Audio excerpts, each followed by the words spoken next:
So I'm going to start with requests for you. First, if you take a photo of me, please do not put it in Facebook or Instagram. That company is a monstrous surveillance engine.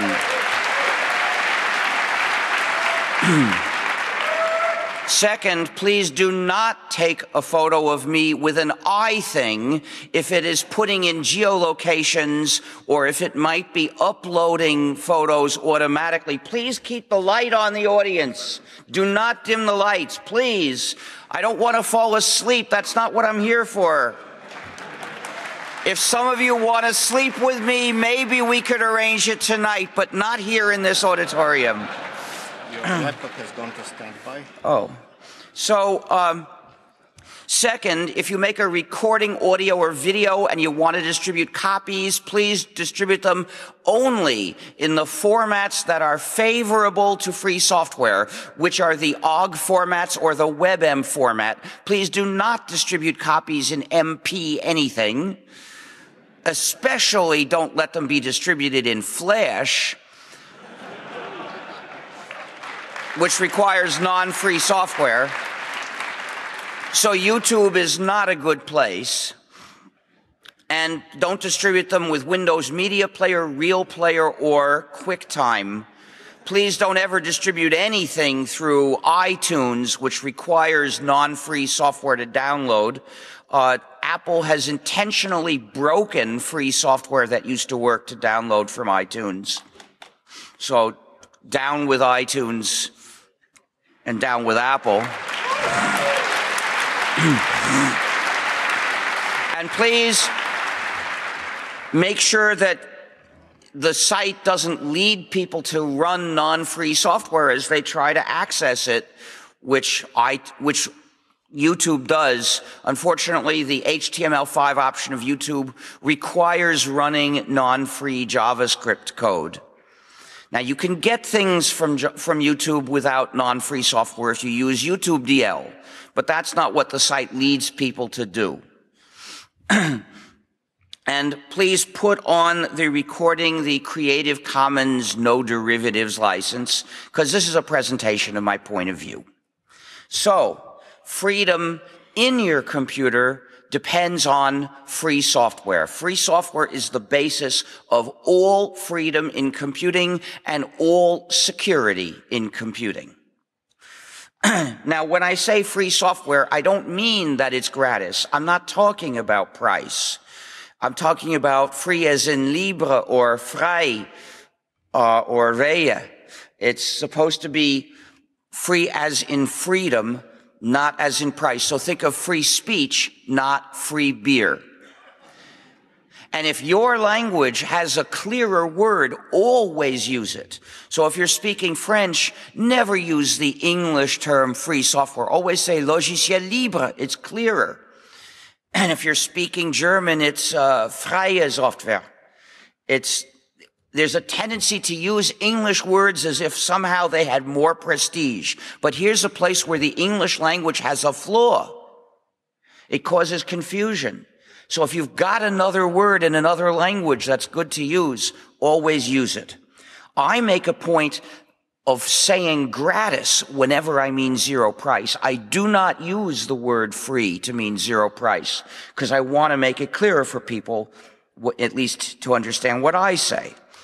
So, what is a computer? It's a universal machine that does a simple thing. It gets the next instruction, carries it out, and gets another instruction.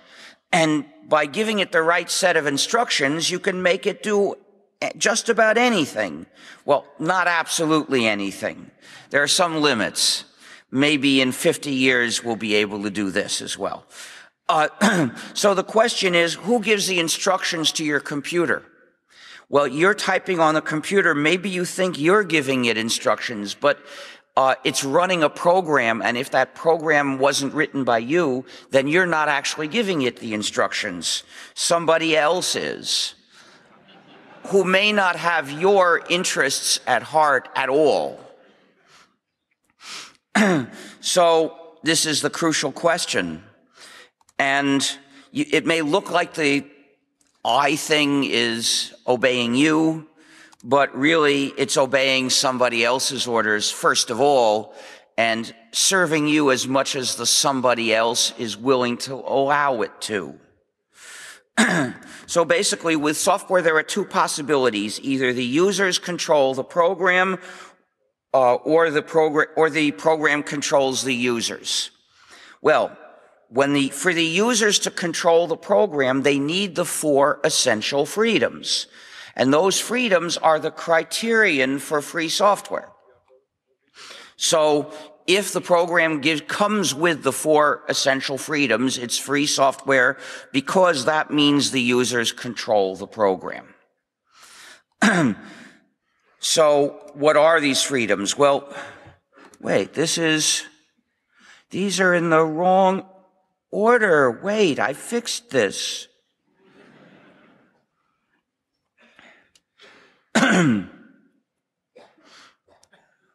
I may have the wrong version. How do I tell it to...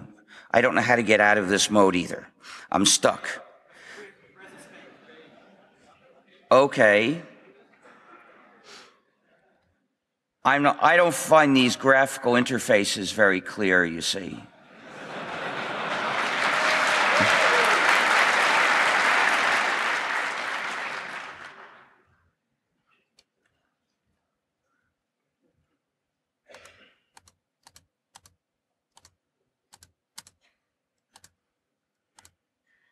No, this is still the wrong order.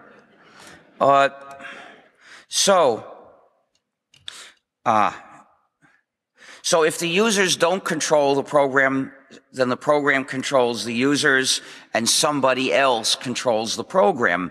So that program is actually a yoke to control the users. It gives the somebody else, in this case Microsoft, power over those users. A non-free program is an instrument giving somebody power over the users. It's a yoke. It's an injustice, and non-free software should not exist. So here are the four freedoms. Freedom 0 is the freedom to run the program as you wish. So you can run it in whichever computers you wish, as many computers as you wish, do whatever you wish with it, use it in the fashion you wish, for whatever purpose. Freedom 1 is the freedom to change the program, to study the source code, and then change the source code so the program functions as you wish and does your computing the way you want it to do. Now, Freedom 1 requires the source code because executables are incomprehensible, basically. To figure out what they do is a hard job called reverse engineering. So the point is, it's supposed to be easy for people to change the program and make it do what they want. So to be free software, it's got to come with source code. But what if you're not a programmer and you look at source code and you think, what in the world is this? It's true. With freedoms 0 and 1, each user separately gets control over the program, and that's not much good if you don't know how to program. Yes, you could pay a programmer to make the change for you, the same way you could pay carpenters and plumbers and painters to change your house. But really, separate control is not enough. We need collective control, which means that a group of users can work together to exercise their control over what the program should do, taking out parts and adding parts. And in this group, some of the people have to be programmers. If nobody were a programmer, they'd still be lost. But they don't all have to be programmers. So the non-programmers can be participating in the decisions about what the thing should do, even though they don't write the code. Now, the group doesn't have to be everybody in the world. In this image, you see that there are 2 people who are using the program, and they're not participating in that group. Well, they could. If the others want to work with them, they could make their own group, they could join with other users, or they could just stay on their own and exercise individual control. So this requires two more essential freedoms. Freedom 2 is the freedom to redistribute the program, to make exact copies and give or sell them to others when you wish. And freedom 3 is the freedom to make copies of your modified versions and give or sell them to others when you wish. With these two additional freedoms, the members of any group are free to cooperate, adjusting the program to fit their needs or desires, and they can also offer it to the rest of the world, to the public, if they wish.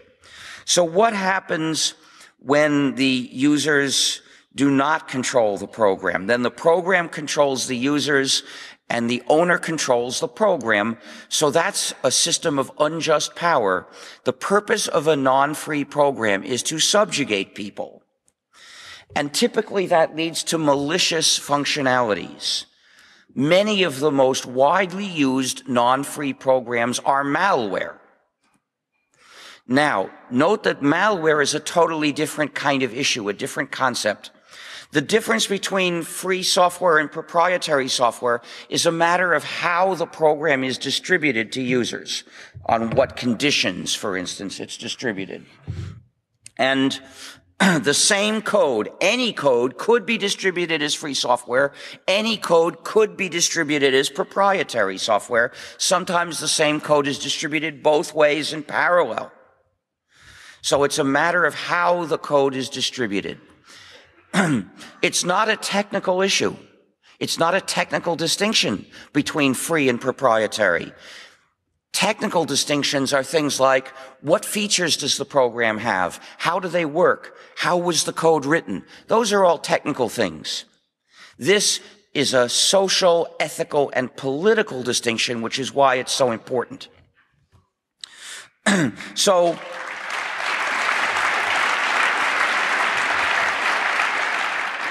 the use of a free program in society is development in social terms. Every program embodies knowledge. If it's free software, that knowledge is available to the users.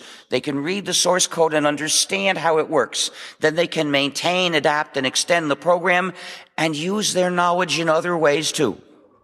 But the use of a proprietary program in society is not development. It's dependence, imposed dependence on one particular entity, the program's owner. That is a social problem. When we see people using non-free software, we should aim to put an end to that social problem.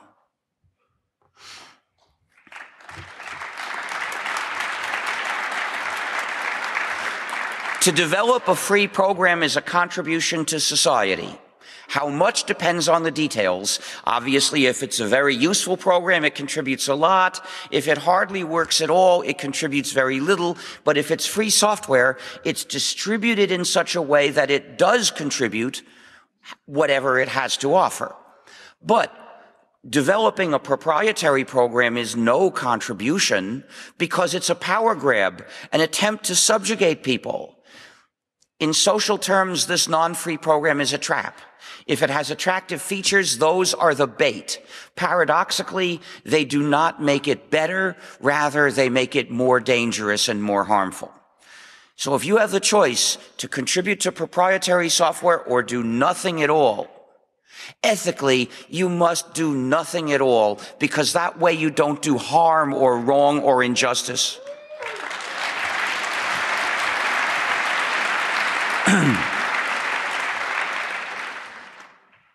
Of course, in real life, you'd probably have other choices which are better than both of these, so take them. But if we limit the consideration to just these two options, contribute to proprietary software or do nothing, doing nothing is superior. You see, a free program is better than nothing, and a proprietary program is worse than nothing. So, for instance, what if you have no money and you need to eat something, you're hungry?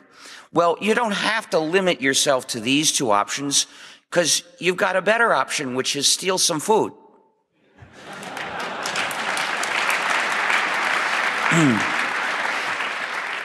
It's not exactly nice, but it's better than developing proprietary software. That's really wrong.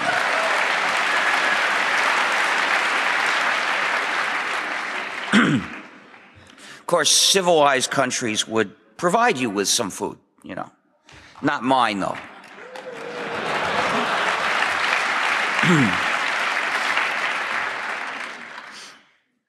So, the idea of the free software movement is all programs should be free so that all their users can be free.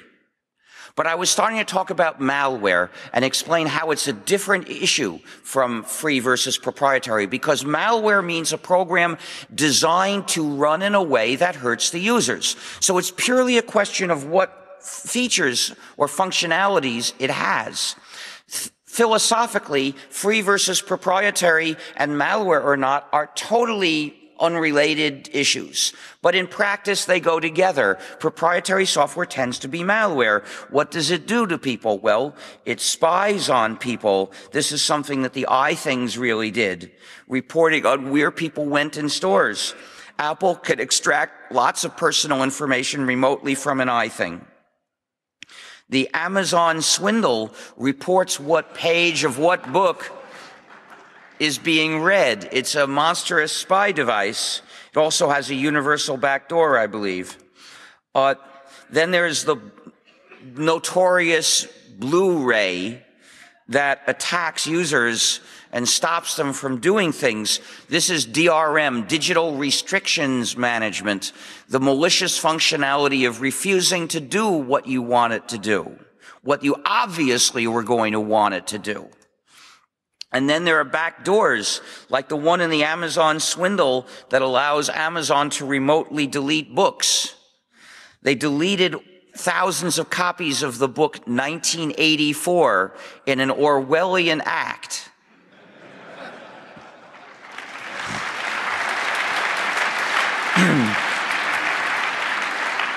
And then there are the devices that are jails, which impose censorship of application programs. Apple started this, and the users themselves said that when they found a way to defeat the censorship, they called it jailbreaking, recognizing that these computers are jails. Microsoft followed Apple. Microsoft is building jails too.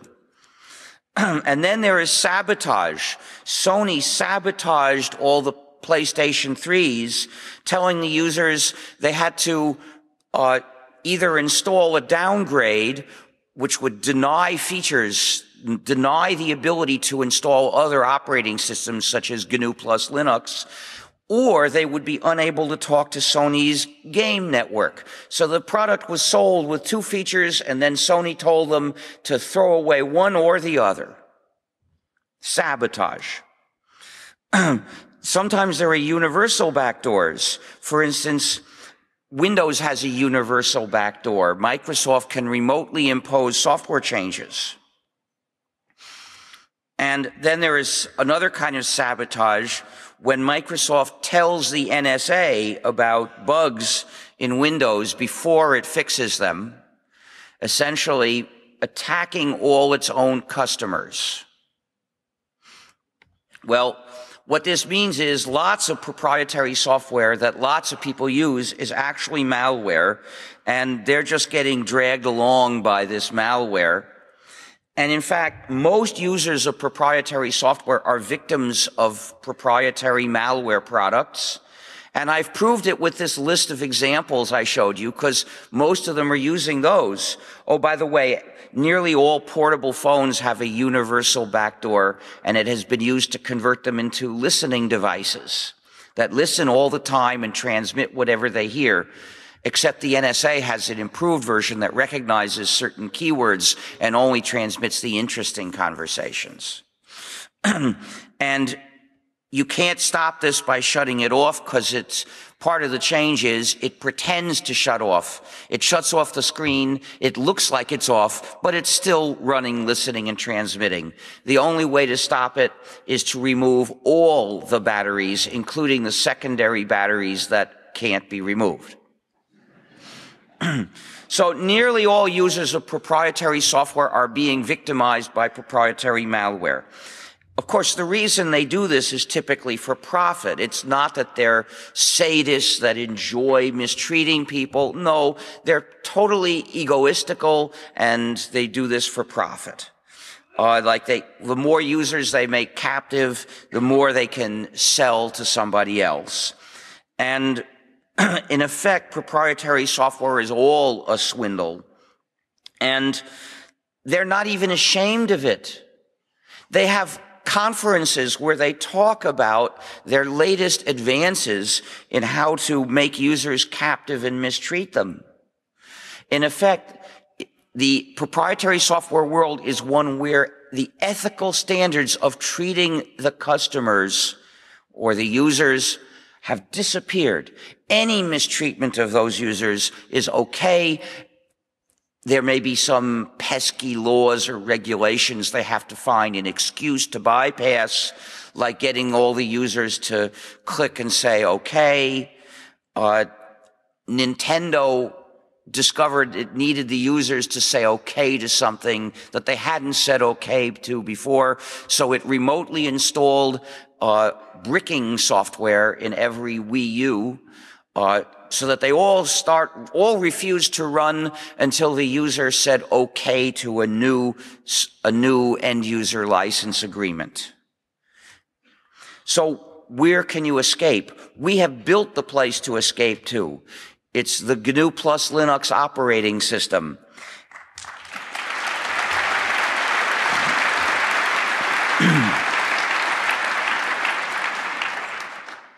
So how did it come about? Well, in 1984, I started developing the GNU operating system. I said this system was going to be entirely free software. So I started writing some pieces. I wrote some pieces. I recruited specific people to write other pieces. In some cases, I persuaded developers to free their software, like BSD. BSD existed already in 1983 when I announced the GNU project. It was a proprietary modified version of Unix.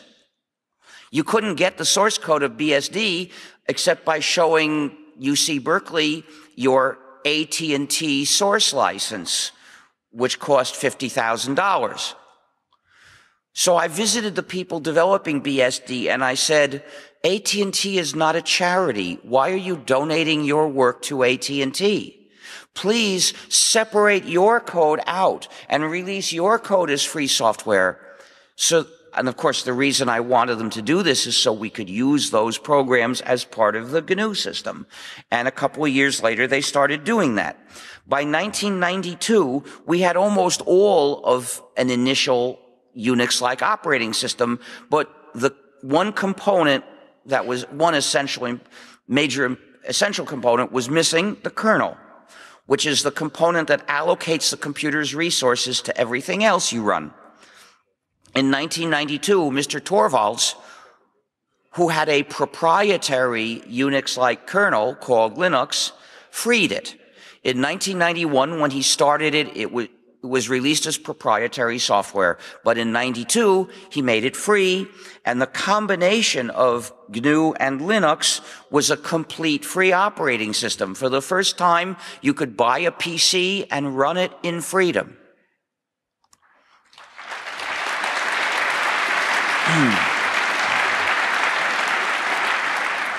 So, in some basic sense, GNU+Linux is free software. But when you find it in real life, often non-free programs have been added to it. So you might find non-free applications at the top and non-free drivers at the bottom. And the result is you've got a system that doesn't entirely respect your freedom. Nowadays, the way you get GNU/Linux is as a distribution or distro. Well, there are over 1,000 distros, and nearly all of them contain non-free software, but there are a few that are entirely free, entirely freedom-respecting. Look at gnu.org/distros for the list. We also explain for the well-known non-free distros why they fall short. What non-free stuff do they have in a general sense? Tuka? I see that these slides still need some work, although I thought I had corrected all these things. So there are still problems. Just because we have a free operating system doesn't mean we end up with freedom completely. Well, first of all, I should explain something about free software and security. Free software is the basis, the necessary basis for cybersecurity. If you can't see what's going on in the program and you can't fix it, you're totally helpless. And that means you can't make it secure. You have no chance to try to make it secure.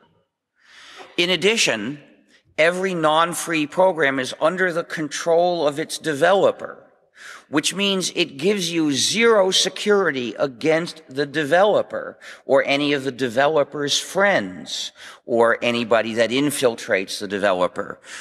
Think of Microsoft showing the bugs to the NSA. All users of Windows are suckers.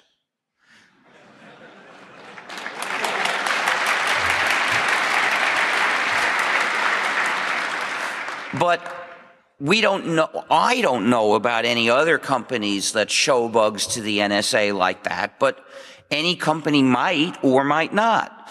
The point is, with non-free software, you can never check it to see whether there's a backdoor. You can't tell if the company is going to sabotage you.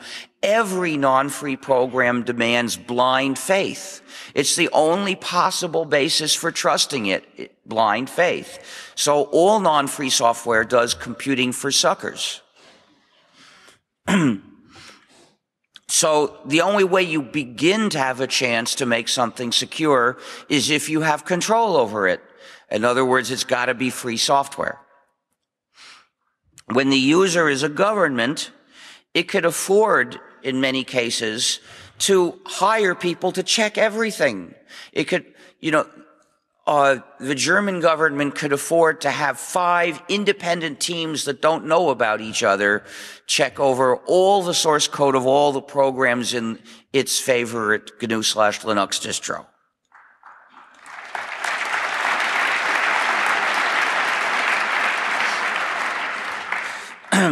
You and I can't afford to do that, but we're part of a community which more or less does this job, which is better than being users of proprietary software where nobody's permitted to do this job.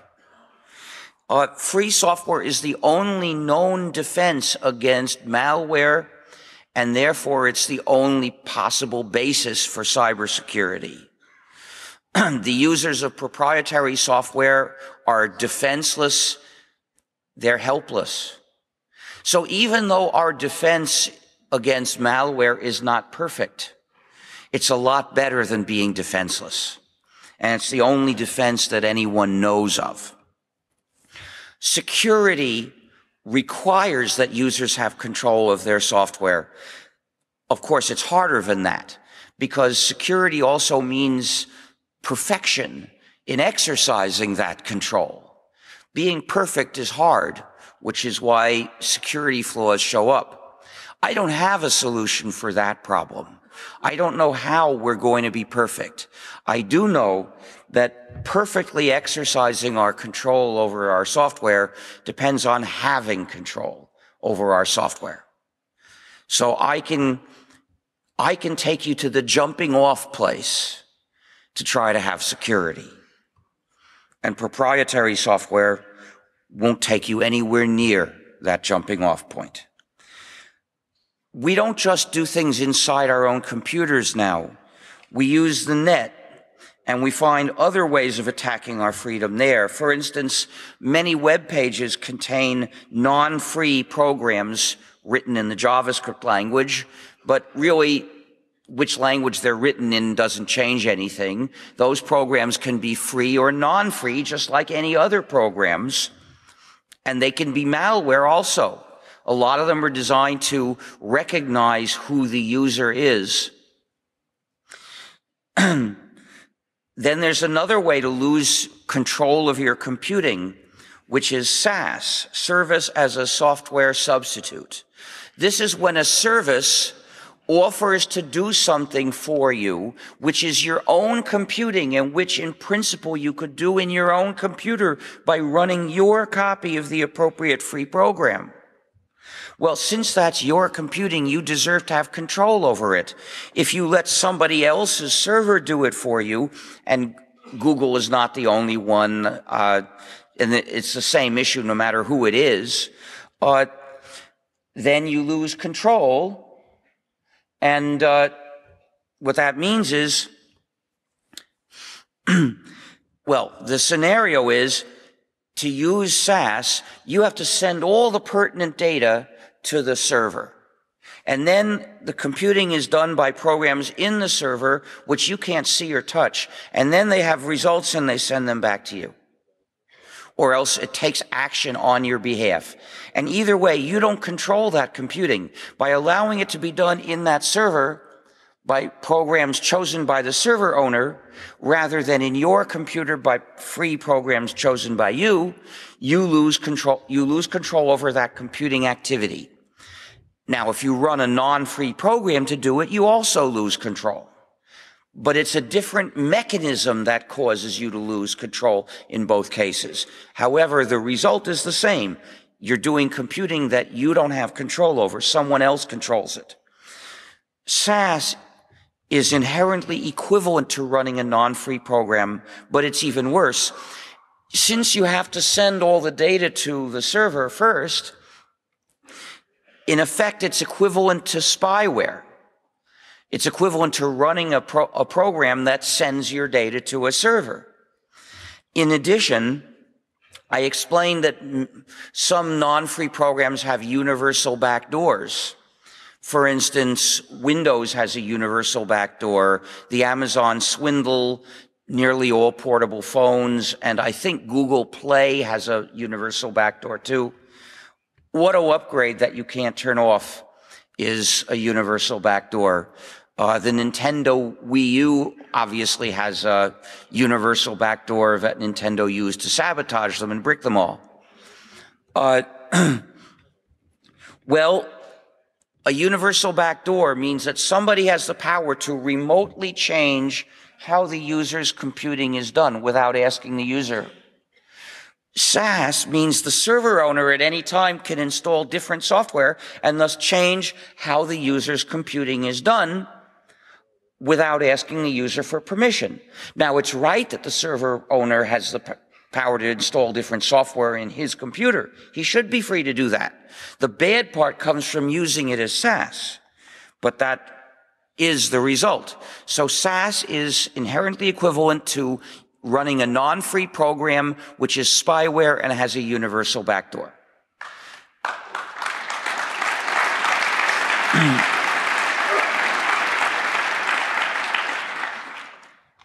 So the only solution is don't use SaaS. For instance, translation servers of any kind, they're SaaS. Now, we have to fight back. For instance, we have to protest whenever the representatives of the companies that mistreat people show up to speak, recruit, or whatever. If there's an Apple or Microsoft or Adobe or et cetera recruiting team coming to your university, well, organize a protest and explain to people why that company is doing harm.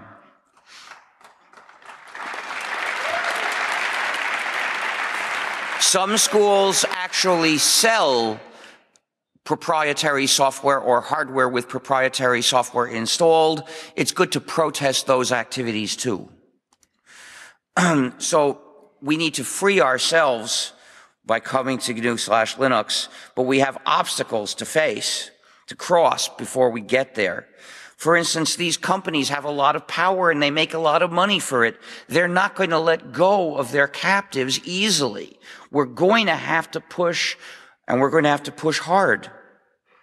Another obstacle comes from the fact that the mainstream media have forgotten about free software. When they talk about our work, they call it something else.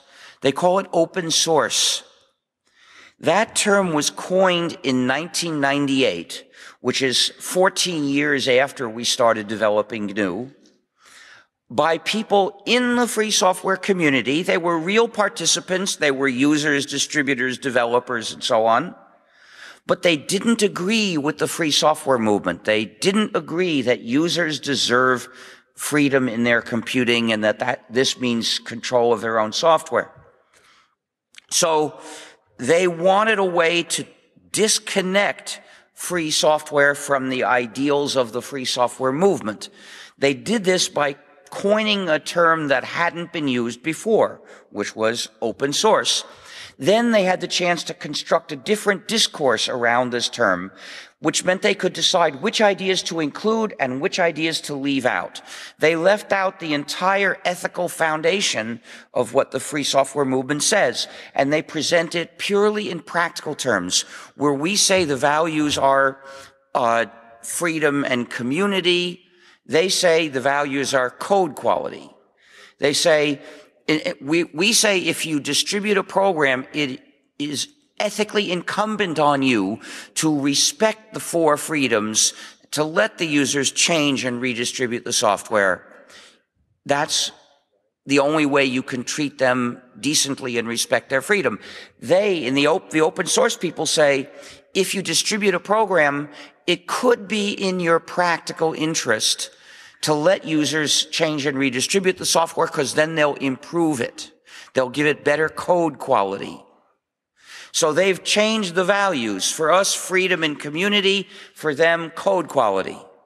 They've replaced, it is ethically incumbent on you, this is the only way you can treat them right, with, it may be in your practical interest too. So they don't say that proprietary software is wrong. This is the big difference in substance between what they say and what we say. This is why I never use the term, quote, open source, unquote, or, quote, closed source, unquote. I have made sure I never use those terms. I mention them inside quotation marks,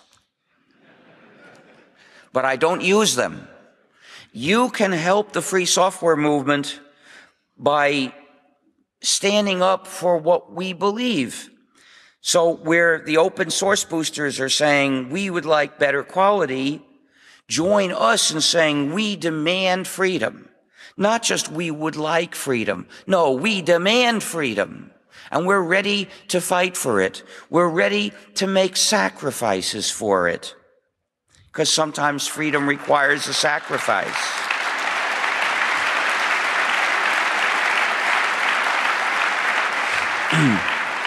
That's what open source doesn't teach people, because it doesn't say that something important is at stake. Why would you make a big sacrifice or even a small sacrifice for better code quality? That's desirable, but it's not really important, so you wouldn't make a sacrifice. You don't sacrifice convenience to get convenience, but for freedom, maybe you will sacrifice convenience.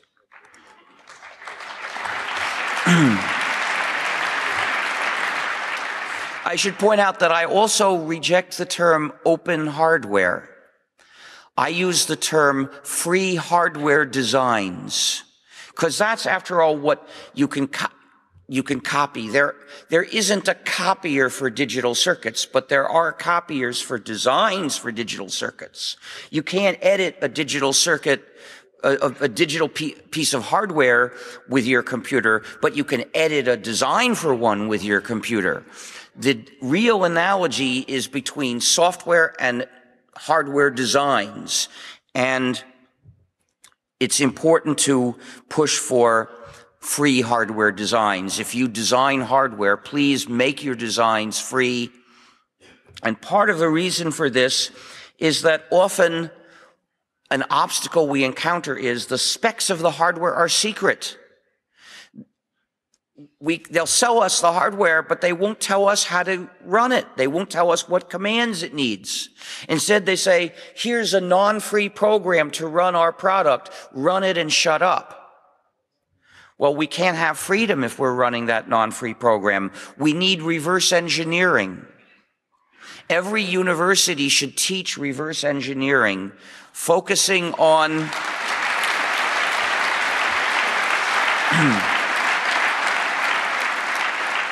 focusing on figuring out the specs for hardware.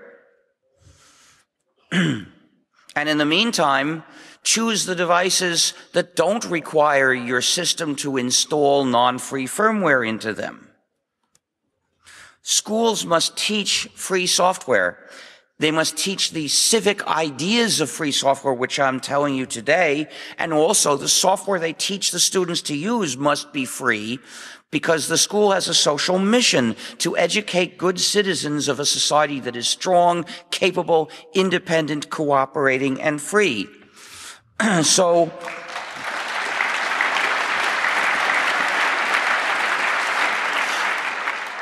teaching kids to use proprietary software is like teaching them to smoke tobacco. Wait a second. This is funny. I'm advancing here, but it's not advancing there. Oh, yuck. Well, that's too bad. You don't get to see these, it looks like. Let's see if this fixes anything. No, it's not doing anything. It's just that one's stuck on the old slide. I don't know how what could cause this to happen? It is, but I didn't write this program. I couldn't debug it here, I'm afraid. So, this shows somebody offering a disc with an apple on it and a pack of cigarettes to a kid. But that's sort of what they do. You know, tobacco companies did offer gratis cigarettes to kids. And now computer companies offer gratis or low price copies to schools to get the students hooked. But to teach a non-free program to the students is implanting dependence in society, which contradicts the social mission of the school, so they should never do it. In addition, when the school should have a rule saying, students, if you bring software to class, you may not keep it for yourself. You must share it with the rest of the class, including the source code, in case someone wants to learn, because this class is a place where we share our knowledge. Therefore, you're not allowed to bring proprietary software to class unless it's for reverse engineering specifically.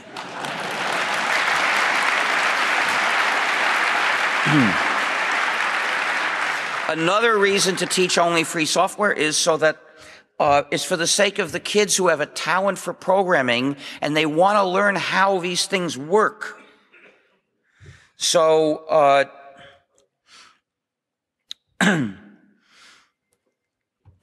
so if it's proprietary, it's a secret. They're not allowed to learn. Go ahead. It's really strange how, I don't know how this could show something different.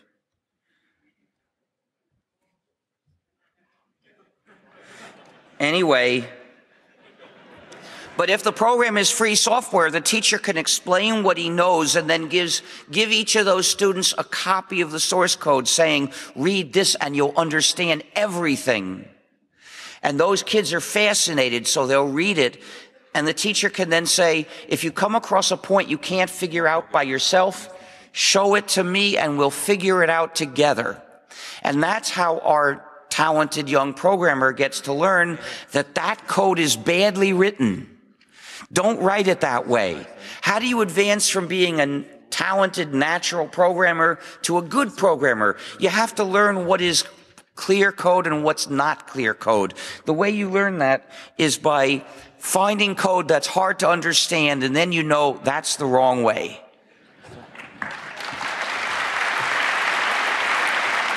This might be the one to do it. Yeah. Ah, here, it's come back.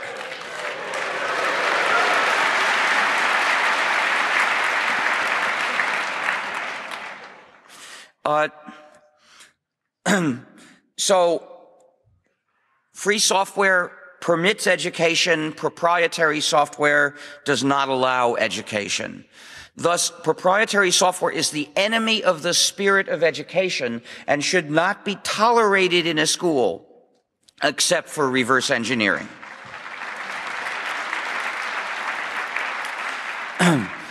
Human rights depend on each other. If you lose one kind of human right, you tend to lose others as well. Now that we use software so much in our lives and in important social and public activities, free software is one of the human rights that the others depend on. We must insist on establishing a society of free software. This does require sacrifices occasionally. So how do you help? Well, you can write free software if you're a programmer. You can organize people to campaign for free software, to pressure schools and governments to change, to help other people change, to teach other people these ideas I've told you today. You can help other users start a gnu+linux user group. Just by saying free software, especially if the other people around you prefer to say open source, will help us. They were the majority in 1998, and they're still the majority, and they've even misled people. People think that I'm an open source supporter. I've read articles that called me the father of open source. What am I going to do? So I send a letter to the editor saying, if I'm the father of open source, it was conceived through artificial insemination using stolen sperm without my knowledge or consent. But I can't do it all. You need to do it too. So, of course, free software alone won't block all the kinds of surveillance that they're doing to us. It prevents them from spying on you through your own computer. But what about tracking you on the street through Wi-Fi, through a mobile phone? If you carry one, I won't, because I don't want to tell Big Brother where I am all the time. They can't. What about the cameras? Now there's an algorithm to track a person from one camera to another. What about the license plate recognizing cameras that track all the cars? And if you pay for the bus or train with a card that is associated with your name, they track you there. What about all your phone calls? Basically, to make digital technology safe for democracy, we need to stop governments from collecting enough data to identify the dissidents and the whistleblowers. Because when they identify them, they crush them.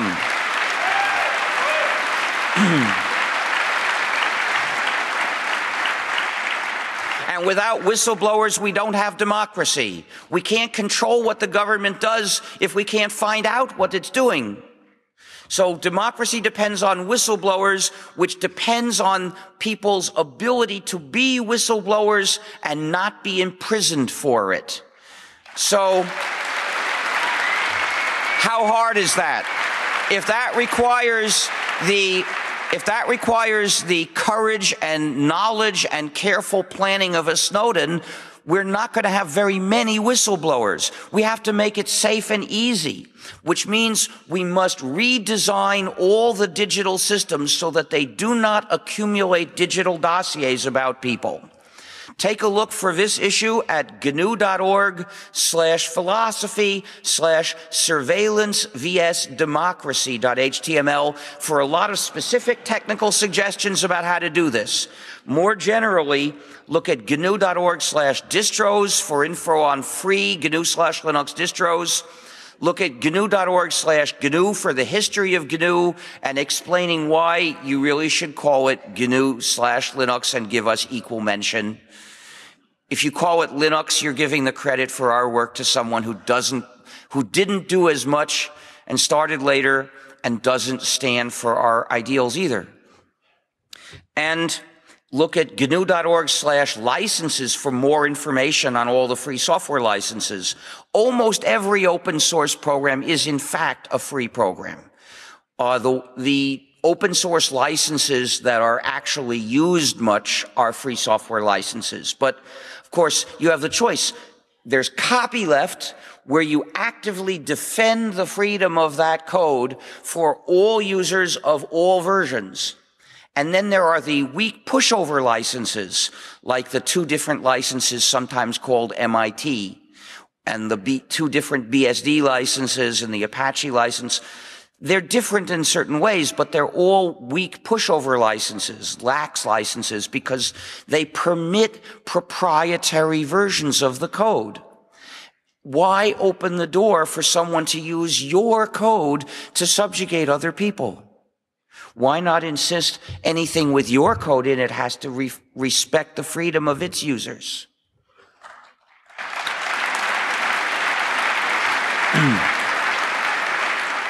Now it's time. Oh, also gnu.org/philosophy has lots of articles about various political and philosophical and ethical issues, and gnu.org/help suggests ways to help us. Now it's time for the auction. This is an adorable GNU that needs a home. So I'm going to auction it for the benefit of the Free Software Foundation and then sell it to the winner outside, because sales are not allowed here. So if you buy it, I will sign the card for you. If you have a penguin at home, you need to get a GNU for your penguin, because a penguin can't hardly function without a GNU.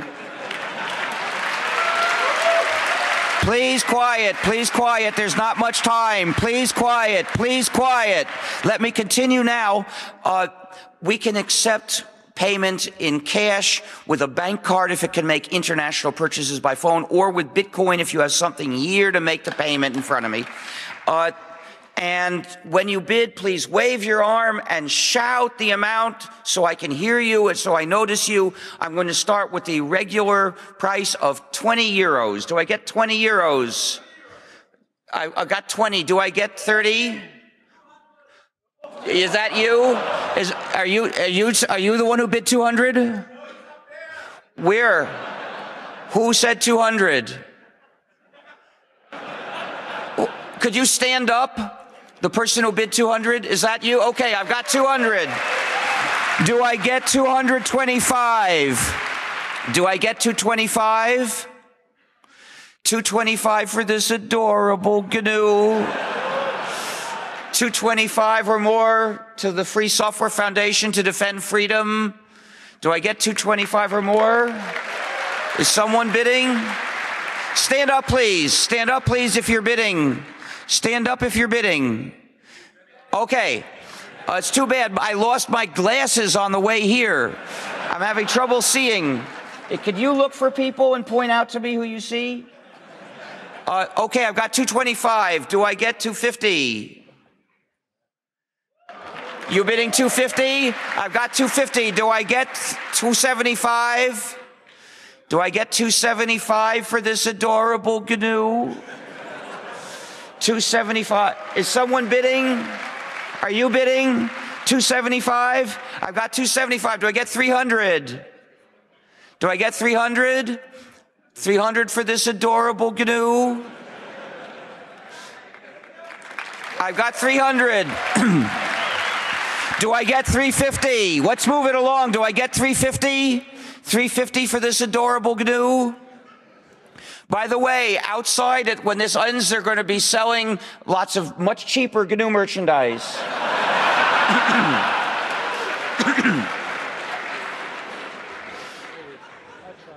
Okay, do I get 350?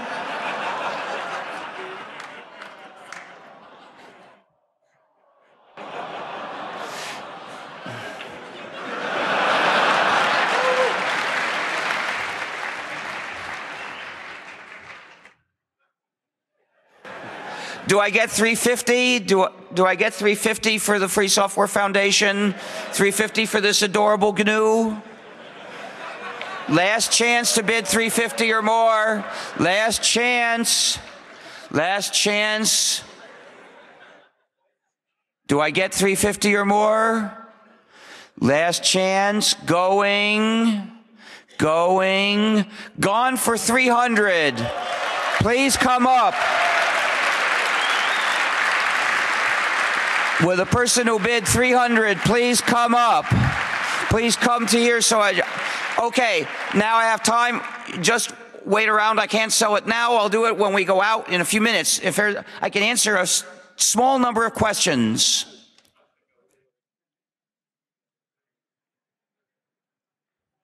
Hello, we have 5 minutes for questions now, and there are 6 numbered microphones for people who want to ask questions. Please line at the microphones in an orderly fashion, and I call the number of. Okay, there is a question. Please be very brief. Don't thank me. Don't apologize for asking. Don't explain anything. Just ask. We have a question at microphone number 1, please. I want to run free software on computers which run proprietary firmware. And it runs over, I communicate these computers over non-free networks. Can you comment on... It's a meaningless thing to say the network is free or not. This concept of freedom applies to works. That is, things that are published and you can have copies, you can edit the copies, you can redistribute them. A network is a different kind of thing, and different ethical issues apply to it. So you shouldn't start saying things like this network is free or non-free. Services are not free or non-free. They raise other ethical issues like what do they do with your data? How much do they know about you? Do they track you? Are they SaaS? But basically, the non-free firmware is a problem. If it is firmware that's not meant ever to be changed, we can regard it as part of the circuitry. It's equivalent to a circuit. That doesn't mean it can't be malicious. There's malicious circuitry in ordinary PCs too. But the hardware is a different kind of issue because we can't edit it and recompile. So what that means is, yes, it can be bad, but the solution that I worked out for software doesn't directly apply. Now, someday, we hope it will. Someday, we hope we'll have personal fabrication and we'll be able to make our own hardware with circuits that are not malicious and with firmware that's free and so on. That's a future step that you can help by developing free hardware designs now. But in the meantime, at least make the software free. There's very little time for questions, so if you're standing in line and you're not the first in line at the microphone, you're not likely to have the time for your question, for which we apologize. But have we question at microphone number 2, please? Many people would still like to make a living out of selling their software. So which business model would you suggest? The first question is, they might like to do that, but that doesn't justify or excuse doing it in an unethical way. Proprietary software is an injustice. They shouldn't do that. But there are many free software business models, like there is selling support, there is constructing custom solutions paid by the clients. You can deliver the solution as free software. The client's still going to have to pay. There is crowdfunding. There's just plain asking for donations. There's a GNU package called LilyPond for editing musical scores, and the maintainer gets enough money just from users that are happy and send it. There are others as well. There are big companies that fund development of useful free software. Governments fund a lot, especially in Europe. So, yes, there are ways to do this. But if you don't find one, that doesn't excuse non-free software. Next.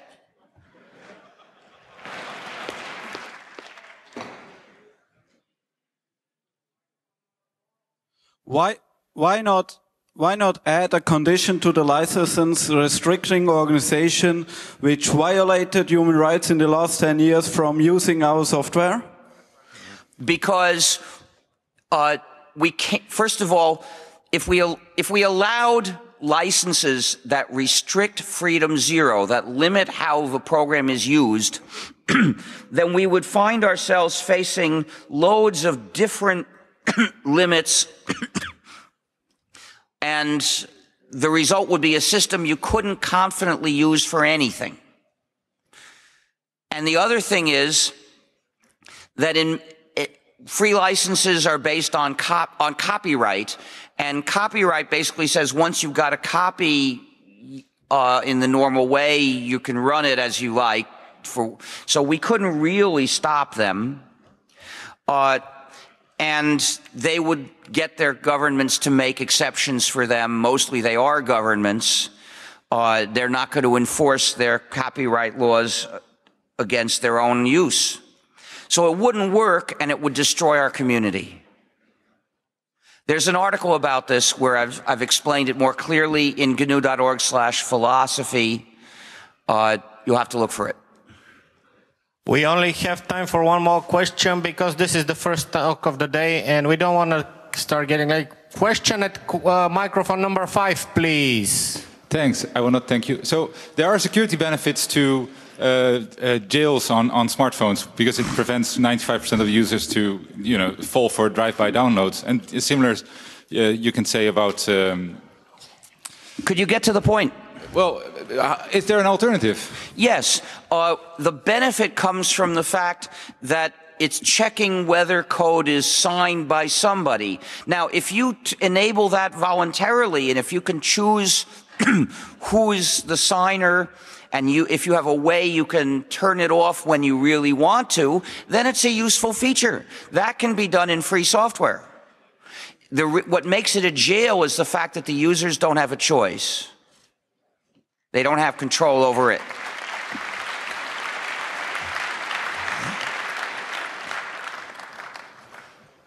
Thank you very much, Mr. Stallman, and thank you to the audience. And please give us some applause. There's 3,000 people here, and I need to hear you applauding.